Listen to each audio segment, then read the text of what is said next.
ఈరోజు సగం సగం వేసే రోడ్లు సందర్శించడానికి పైశాచిక ఆనందంతో శాడిస్ట్ లాగా ఈరోజు జనాల్ని అందరినీ కూడా డ్వాక్రా వాళ్ళనేమో అది చేసేస్తా ఇచ్చేస్తా, స్టూడెంట్స్ దగ్గరికి వెళ్ళి డాక్టర్స్ దగ్గరికి వెళ్ళి ఈ రోడ్డు చూడండి, ఈ రోడ్డు నేను వేసాను అంటే సగం సగం వేసిన రోడ్డు. అక్కడ శ్మశానం దగ్గర నుంచి అసలు రోడ్డే వేయలేదు. అసలు వెంకటేశ్వర స్వామి కోవిల దగ్గర నుంచి నువ్వు మొదలు పెట్టాలి, ఇటు సైడ్ నుంచి వేసావు. ఆ మొక్కేసి దాని మీద కూడా సుమారుగా 4-5 కోట్లు ఎంతో ఖర్చు పెట్టి 6 కోట్లు అని చెప్పి దాన్ని నాసిరకం రోడ్డు వేసి ఈరోజు మరి ఈ టిట్కో ఇల్లులు కూడా మేము సందర్శించడానికి వచ్చాం. ఈరోజు ఎంతమంది జీవితాలు ఈరోజు రోడ్డు మీద పడేసావు ఎమ్మెల్యే గణేష్. నేను ఒకటి స్ట్రైట్గా ప్రశ్నించడానికి ఈ సందర్భంగా ఇక్కడికి రావడం జరిగింది. ముఖ్యంగా ఇక్కడ చూస్తే టిట్కో ఇల్లు అన్నీ కూడా కట్టి సుమారుగా 6 ఏళ్ళు పైన అయిపోయింది. శంకుస్థాపన చేసాక ఎలక్షన్ ముందే టిట్కో ఇల్లు కట్టేసిన తర్వాత జగన్మోహన్ రెడ్డి గారిని తీసుకొచ్చి శ్రీకన్య సెంటర్లో వ్యాన్ ఎక్కిచ్చి నువ్వు ఏం మాట ఇచ్చావు, మొత్తం టిట్కో ఇళ్ళకి సంబంధించిన రుణాలన్నీ మాఫీ చేసేసి అన్ని ఎస్ఎఫ్టీలకు సంబంధించిన బ్లాకులన్నీ కూడా ఇచ్చేసి అపార్ట్మెంట్స్ వాళ్ళ చేతికి ఇచ్చేస్తామని చెప్పి, అందుకే మీరు ఒక్క రూపాయి కూడా మీరు ఎవ్వరూ కట్టద్దు, మీ అందరికీ ఫ్రీ ఫ్రీ ఫ్రీ అని చెప్పి ఈరోజు మాట ఇచ్చావు.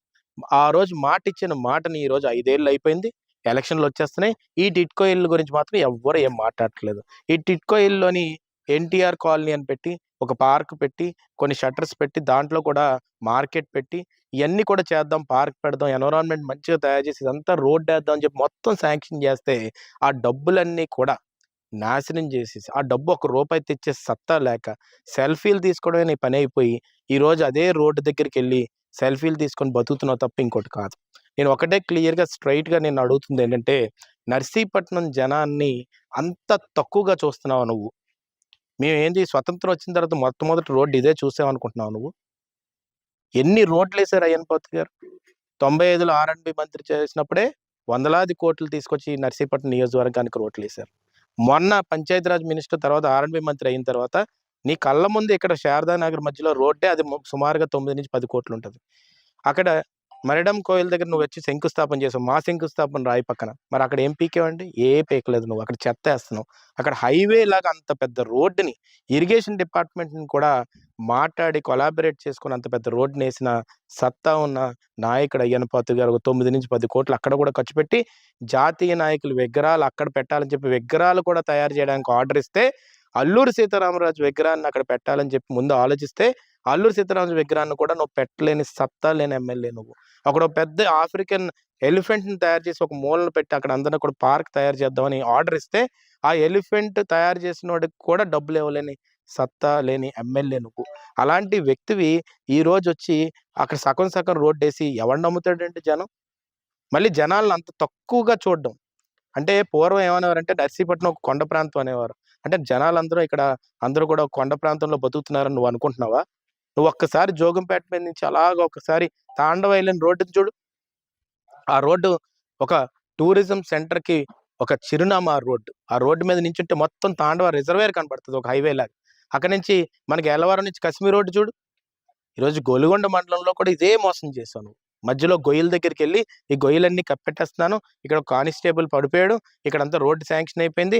అయ్యన్నపాత్రి గారు అప్పుడు జీవో తీసుకొచ్చి రోడ్డు మధ్యలో వదిలేశారు, మిగతా రోడ్డు వేశారు. కానీ ఆ చిన్న మొక్కని నేను కవర్ చేసేస్తానని చెప్పి ఈ రోజుకి కూడా ఒక 500 మీటర్లు 1 కిలోమీటర్ ఉన్న ఆ రోడ్డుని అక్కడ ఉన్న కన్నాలు కూడా కూర్చలేక ఒక కానిస్టేబుల్ చనిపోయారు అక్కడ.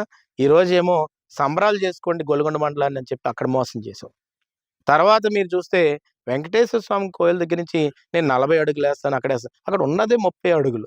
జనసేన నాయకులు కూడా అక్కడ కొలిచారు టేప్ పట్టుకొని. చాలా మంది వీడియోలు తీస్తున్నారు.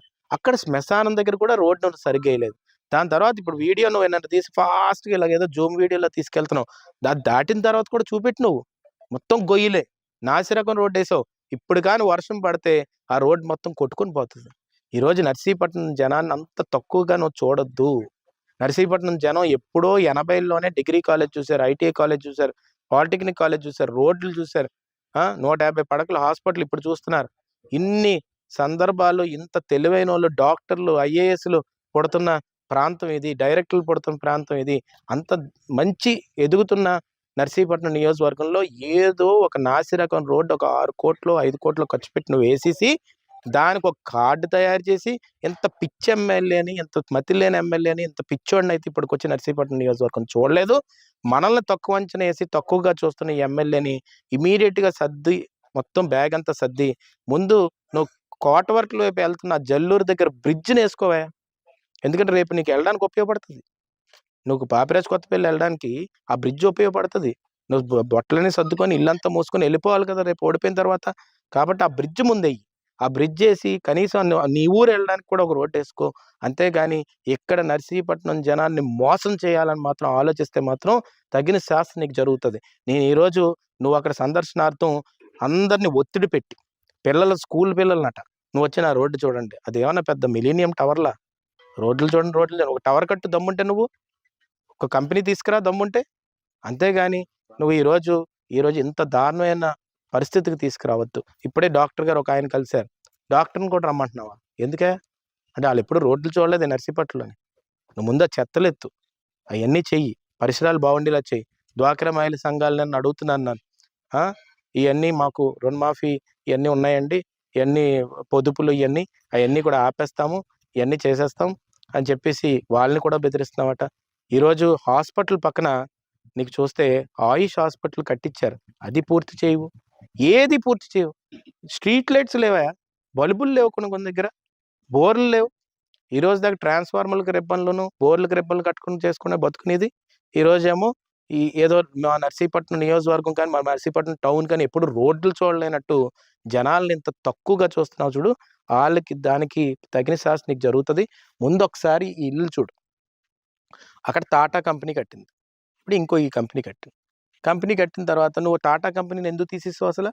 అంత నాసిరకం ఇల్లులు కట్టడానికని చెప్పి టాటా కంపెనీని తీసేసావా? తీసిన తర్వాత నువ్వు ఇప్పుడేం చేస్తున్నావు? ఆ స్లాబ్‌లన్నీ వంగుతున్నాయి.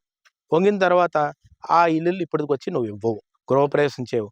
దాంతో పాటు సిగ్గుమాలిన పనేంటంటే, దరిద్రపు పనేంటంటే దానికి వైఎస్ఆర్‌సీపీ రంగులేయడం. ఇంకెంతకంటే దారుణం ఇంకోటుంటదా? ఇలాంటి సందర్భాలు నర్సీపట్నంలో ఇలా నువ్వు వదిలేసి పనులు చేయక దారుణమైన స్థితిలో ఉండి ప్రజలందరూ ఇబ్బంది పడుతూ చెత్తంతా పేరుకుపోయి డెంగ్యూలొచ్చి ఎంతోమంది దారుణమైన స్థితిలో ఉన్న సందర్భాలన్నీ కూడా నేను చూపెట్టదలుచుకున్నాను. నువ్వు అక్కడికి జనాన్ని తీసుకెళ్ళి ఏదో స్వతంత్రం వచ్చిన తర్వాత మొట్టమొదటిసారి నువ్వే నర్సీపట్నంలో రోడ్డేసినట్టు చూపెడుతున్నావే. ఈరోజు నువ్వు ఎంత దారుణమైన పనులు నర్సీపట్నంలో చేసావో, జనాలను ఎలా విధంగా మోసం చేస్తున్నావో, మోసం చేయబోగా ఈరోజు మా ఆత్మాభిమానం దెబ్బతీస్తున్నావు. మా సెల్ఫ్ ఎస్టీమ్ అంటాం. సెల్ఫ్ ఎస్టీమ్ అంటే ఆత్మాభిమానం. ఏదో చిన్నప్పటి నుంచి పుట్టిన దగ్గర నుంచి ఒక రోడ్డు కూడా మీరు చూడలేదురా దిక్కుమాలిన జనాల్లారా, చూడండి నేనేసానని చూపెడుతున్నావే. అంతకంటే దారుణమైన ఆత్మాభిమానం ఇంకోటి మమ్మల్ని కుంచివేసే విధంగా ఇది ఉంది. జనాలందరూ అదే భావిస్తున్నారు.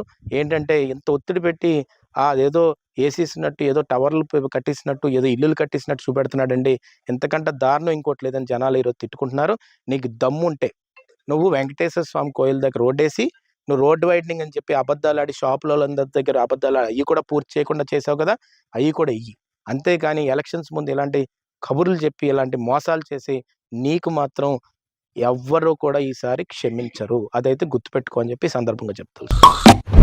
నిరంతర వార్తా సమాచారం కోసం మా వి న్యూస్ ఛానల్ సబ్స్క్రైబ్ చేయండి. నోటిఫికేషన్ కొరకు బెల్ ఐకాన్ని యాక్టివేట్ చేయండి.